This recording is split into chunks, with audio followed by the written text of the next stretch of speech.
Hi YouTube. So first of all, I have to say, okay, this is supposed to be weight loss surgery related, but this isn't because I was just about to sit down and start filming, and the delivery guy came, and yeah, I got my 360 fly camera. If you don't know what that is, can you see? Oh, hang on, I might have to take it out. I'm so excited about this because I decided if I was going to film anything at all, I was going to film for fun, and it wasn't going to be all my weight loss surgery stuff. It was going to be my happy life stuff, you know, everyday stuff that we do that's really positive, really happy, gets me in the mood for being outdoors. So I was going to do all my outdoor filming with this thing. This is, if you haven't heard of the 360 fly camera, look it up. It's 360 FLY, 360 fly. It actually films in 240 degrees, but when you're viewing it, if you're viewing it on any of the eye products or a smartphone, you can scroll through what you're watching. So you know when somebody films something, this is it here, this little bit here. You know when somebody films something and you're like, oh, cool scenery. Oh, I wish I could see what was over there. You can scroll your screen and get a 240 degree view of what's going on. It kind of seems like 360 degrees, which is super cool. You can see everything that they see when they're filming, including the person behind the camera. If someone's behind the camera, like when you film, you need to hold the camera. This is just the box. This will come off the box, and it's just that, just the dome. And all of these, it must film, I don't know how it works, but if you look it up, you can find out. It's just super cool. And what I want to do, and the reason I'm bringing it into the video actually, is because I've been getting really down lately about my weight. My weight has really increased. I think I was like 100 kilos. Now I'm 116 kilos, which is like 255 pounds. Now, the last 15 odd kilos, I kind of put on deliberately, and I'm probably going to get shot down in flames for saying that.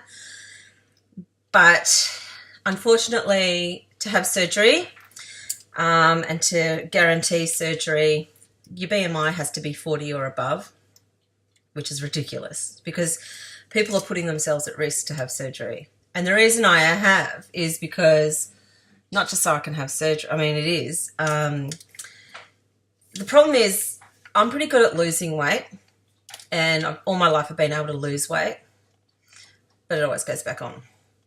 I've never stuck with a game plan. I've never managed to keep it off.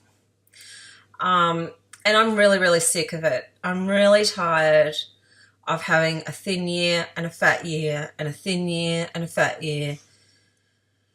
I kind of got to the point where I thought, you know what? I'm a redhead. I've got fair skin. I've got freckles.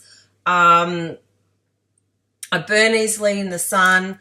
I mean, it's autumn. It's winter actually here now. The beginning of winter, and I'm burnt because I've got fair skin and I probably shouldn't be out in the sun, but I need vitamin D like everyone. And I thought, well, maybe it's just one of those things, you know, redhead, fair skin, maybe I'm just meant to be fat.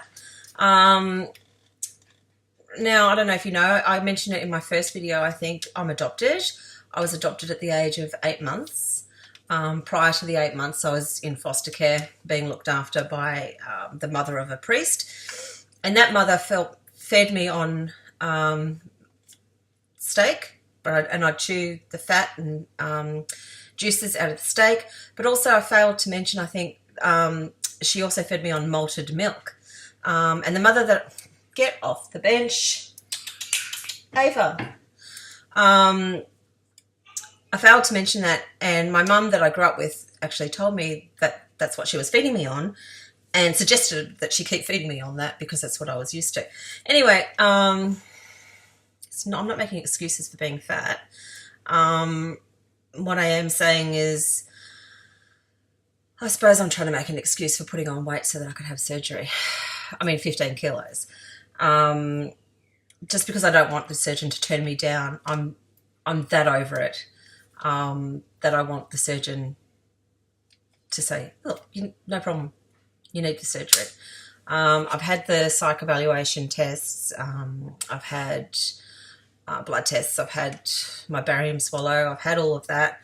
Apparently I'm a candidate, so that's good. And I'm a little disappointed in myself that I went to that extreme to put on the extra weight just to nail it. Because I have put myself at risk. I'm an asthmatic, and I actually have noticed my breathing is terrible now. I'm fighting for air a lot of the time. I'm not dying, but I am finding it hard to breathe after I just like go from one end of the house to the other. It's like, oh my God, my breathing's kind of labored, and that wasn't the case before. So, you know, when you put on weight, it's incredible all these other little symptoms that come out that you forgot about or just weren't expecting. And yeah, so it's kind of crazy, but I did put on extra weight so that I could nail the surgery. So think what you want. That's up to you. It doesn't bother me what you think. What you think is based on your reality. What I think is based on mine. So here I am stuck in my reality and not yours. So I'm living my reality. And I'm choosing to share it with you because I know there are other people out there who deliberately put weight on to nail their surgery as well. What I would suggest to you is if you did put on a little bit of weight on purpose, once you get that surgery date from your surgeon, please try and head back down the scale a bit. Don't try and stay at that extra abundance while you're waiting for surgery. Once you've got your date, you got your date. Start taking care of yourself. Start taking health measures. I've started, and I'm doing something now that I never thought that I would be able to do or would never even think to do it. What I've done, I've got a Groodle, my dog. His name is Bailey, and he's a white golden retriever cross with a miniature poodle. He's a medium-sized dog. He's got the bum of a Groodle. He's got the bum of a golden retriever and the face of a golden retriever, but he's got the fur like a poodle. He doesn't shed fur. Which is so great because golden retriever shed. I had a 15-year-old golden retriever who died due to cancer, and he shed all year, the whole time. And that's just the breed. But he doesn't shed, so that's great. However, I'm also getting, and she is arriving next week, is my little husky, and her name is Karma, Karma. And as a result of getting her, I've decided, because they are such an energetic dog and such an intelligent dog, they need a lot of mental stimulation and a lot of physical exercise. So that's kind of perfect because I've decided to join a dog sledding club here in Australia, in New South Wales. And we went out as a family, my 2 sons and my gorgeous fiance. We went out into one of the state forests here in New South Wales. I'm doing that hair thing. Sorry, I don't mean to play with my hair. Everyone does it, right? Anyway. So anyway, we went out sledding and dryland sledding. So you use a kick bike. If you don't know what that is, it's a scooter. Or I suppose like a skateboard with handles and big wheels like a bike, but no pedals. So your dogs hike, sled, they pull you along, and when they're not pulling you along, you've got to kick like a skateboard, and it's really great exercise. It's like running, but without the jarring, which is great. So it's super good exercise, great for opening up your lungs, especially as an asthmatic. It's super good to get out there, raises your heart rate, gets you going, gets the blood pumping. You're out in the sunshine, getting tons of vitamin D. It's just a really great time. And there were like over 100 huskies there. I don't know if you've heard a husky howl, but when there's over 100 of them and they're howling, it's like Arctic wolves. It's just gorgeous. I loved it. So anyway, so the fly camera, I'm going to take video of our sledding, and hopefully we'll catch some good stuff on there. It's going to be such a fun time. I love getting outside in nature. I miss it. When I used to work out, when I was younger, I'd work out, 5-6 days a week. I'd do aerobics, I'd do weights, I'd run. I used to love running cross country, but I won't be doing that, I don't think. Yeah, I'm really looking forward to getting outside and concentrating on slimming down. But not just slimming down. I don't want everything to be about weight loss. I want it to be about health gain. I want it to be about life gain. I want it to be about getting out with my family and really enjoying our time, being together and, breathing in oxygen and enjoying the day. I think it's so important these days. The kids these days, wow. My son, Cassidy, because I used to be a Cub Scout leader and then a Scout leader, and then I was group leader of Rovers and Venturers and Cubs and Scouts. And so we used to go out a lot. And what I found with Cassidy is growing up in that environment, he would go outside and make his own fun. He'd find some sticks and some rope and whatever. He'd make inventions. He'd create agility kind of setups for himself and have so much fun outside, all from his imagination and his own skills. And that's something that he's kind of lost touch with. The kids these days, they seem to be so happy just to have all this technology and enjoy all this technology. So I'm baiting him with some technology to get him filming these days, and also involved. Like last weekend, so he was actually sledding last weekend with our Groodle, believe it or not, who was doing a fine job. And Cassidy had to do a lot of the work because Bailey's not used to pulling a kick bike. And so he got out there and he got lots of exercise, and he's a trim guy, my little boy. He's a beautiful, trim, slim, happy, energetic person who should probably one day be a stand-up comedian. He's so funny. And then I've got my little 3-year-old Michael, who is so full of personality. I'm 45 this year and I'm tired.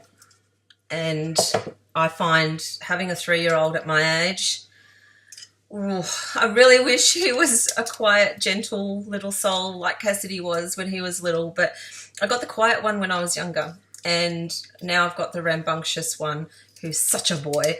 So that's good too, though, because, he's going to keep me busy and keep me active, and probably couldn't have come at a better time, to be honest. So there's a little bit about me. I know you can tell I'm really nervous. I still hate doing these videos.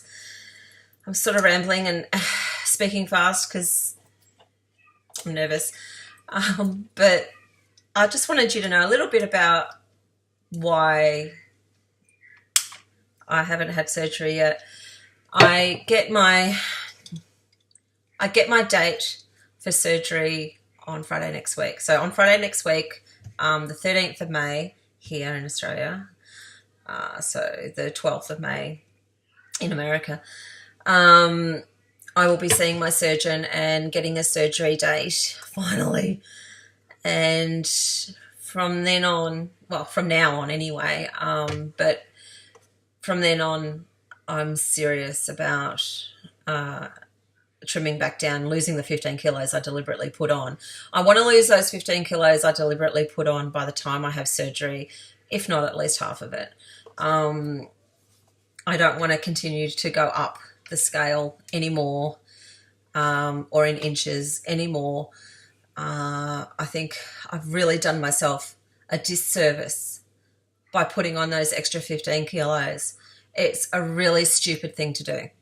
I thought it would seal my ability to have surgery, and the truth is they would have done the surgery anyway at 100 kilos. So, or, 200 pounds. I didn't need to put on that extra 16 kilos, 15 kilos. And why put myself at risk to do that when they were going to do it anyway? I feel really stupid for doing that. And I highly recommend that you don't do that. I understand why people do it. I really do now. I completely understand why. I'm an all or nothing kind of person, and I think that's part of the problem. I'm a little bit extreme, which is part of the problem. I'm very emotional. I care far too much what other people think, and I shouldn't. I should really only care that I'm a good person, that I know that I am going to have the surgery. I know that I'm living a physical lifestyle. I know that I will be sticking with a plan. Whatever that plan is that the surgeon gives me is the plan that I will stick with. I am a rule follower, and to the extreme. So maybe that extreme personality helps me there, thankfully. But it doesn't help me in making the decision process, how I go about that decision process prior to the surgery. Putting on those extra 15 kilos is a really stupid thing to do. I really do regret it. I can feel it in my health. I can feel it on my body, and I hate it. I'm really self-conscious now with my partner. I never was. I've never been a prude. I've never been someone who would shy away from my partner seeing me. And now I am. Now I'm kind of hiding myself. And I don't like that feeling at all. I like being confident and having a sexual relationship that's good and feeling feminine and feeling pretty and loved and beautiful and all those things that he says that I am. I want to feel that, not just be told that. And that's really super important, that you actually feel that. And right now I don't at all. So I need to get that back, and I know I'll get that back, and I'm just hoping somebody listens to this that is thinking about, well, maybe I should just put on a bit more weight and make sure I get the surgery. Please be careful, because it's a slippery slope. I would really hate to think that somebody out there put on extra weight and put themselves at risk, or gave themselves, a heart condition, or, God forbid, did something really unforgivable, and really did the wrong thing just to have surgery.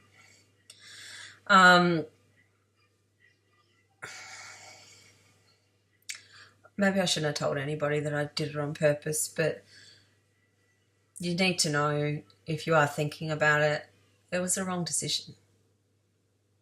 It was wrong. And it's going to be that much harder to lose. I mean, that might be the last 15 kilos before my goal weight that I just can't budge. And I've put that on purpose. I'll always be thinking that's my fault, that I'm not happy.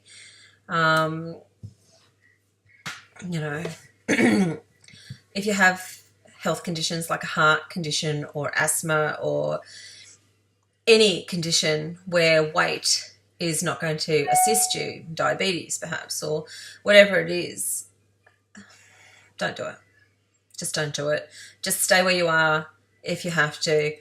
Maintain the weight that you have now before surgery. The surgeon's going to make you lose weight before surgery anyway, to shrink that liver down. But if you're thinking about putting weight on for surgery and you're at a weight where you think you might actually be able to get the surgery, check, find out, would they do the surgery at this weight? If the answer is yes, fine, maintain that if you must before surgery while you're waiting. But don't put more on. Just don't put more on.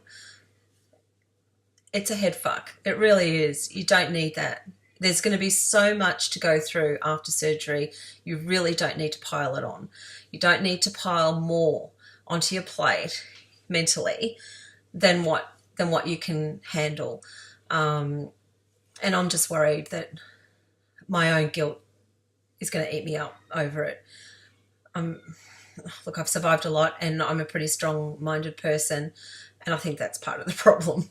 Is I've decided, fuck it, whatever they say, whatever my family says, what, should you be eating that?